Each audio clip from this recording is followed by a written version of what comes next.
La faim dans la région du Proche et du Moyen-Orient continue d'augmenter de manière assez significative, alors qu'on avait réussi à réduire l'insécurité alimentaire depuis ces 10, 15 ou 20 dernières années. Cette augmentation elle est notamment liée à l'augmentation des crises et des conflits qui se prolongent dans la région.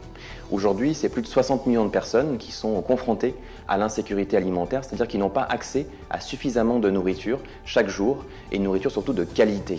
Les crises de la pandémie et de la Covid aujourd'hui pourraient accentuer ces phénomènes de précarité alimentaire, puisque quand on parle de sécurité alimentaire, ce qui compte avant tout, c'est d'avoir les moyens économiques de pouvoir s'acheter sa nourriture.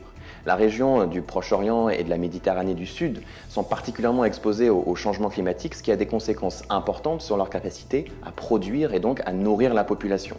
L'Égypte est un pays qui incarne tous ces enjeux, notamment en termes climatiques. Aujourd'hui, c'est une fine bande de terre qui permet de nourrir une population qui est croissante, puisque la croissance démographique a des impacts sur la quantité et sur la qualité de la production qu'on peut réaliser aujourd'hui quand on est agriculteur. En plus de cela, partout à travers la région, ce sont celles et ceux qui produisent la nourriture qui sont exposés à l'insécurité alimentaire qui ne cesse de croître. L'Égypte est vraiment un pays qui concentre tous ces enjeux. C'est un pays notamment où le même mot désigne la vie, VIE, et le pain, Aïch, avec toute la dimension politique qu'il y a derrière l'alimentation.